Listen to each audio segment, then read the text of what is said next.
Every year, the Bureau of Land Management, an agency within the U.S. Department of the Interior, rounds up thousands of wild horses and burros from our public lands in the West. They are federally protected and live in designated habitats called herd management areas. Unfortunately, they have to compete for their resources with commercial interests such as livestock, oil and gas, and mining. Today, the BLM sets a national population limit of just 16,000 to 27,000 horses and burros on 27 million acres of public land. But in 2013, the National Academy of Sciences completed an 18-month review of the BLM's program and could not identify a scientific rationale behind the BLM's arbitrary population limits.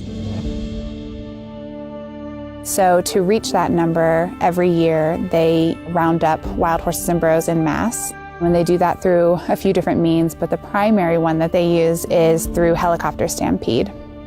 They run horses for miles at a time. They're running them through really jagged and diverse landscapes. Families are separated, foals are left behind, and we believe that it's a really inhumane way to be managing these animals. Not only are the population limit numbers unfounded, but also the BLM allocates resources unfairly.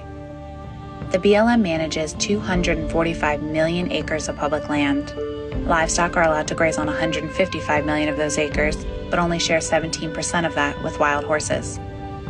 And to make matters worse, the BLM gives 80% of the forage to livestock, and wild horses are left with the scraps.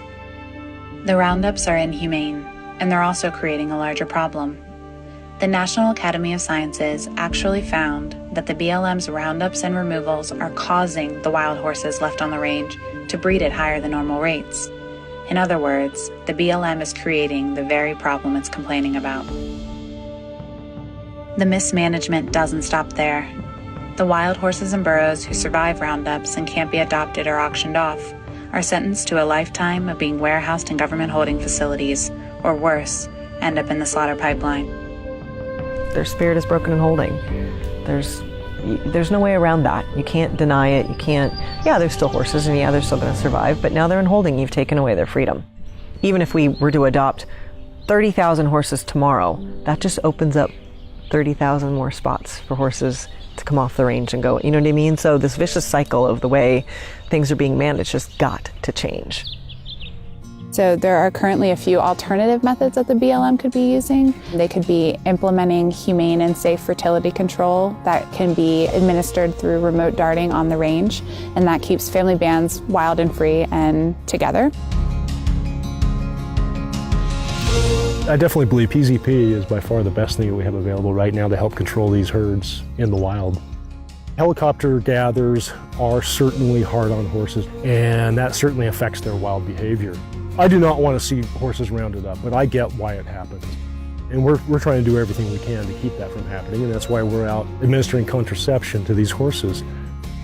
We want to see this herd continuing to thrive and living how, nature made them.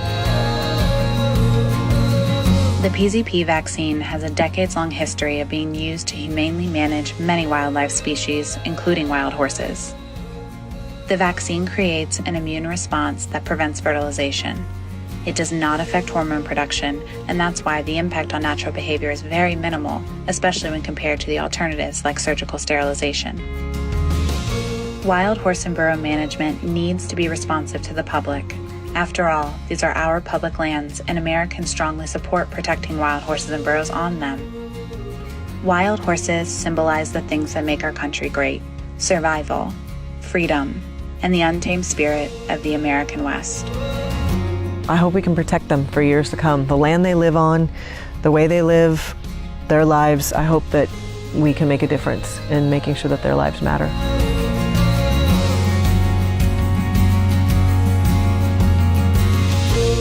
Please join us in the fight to protect these national icons.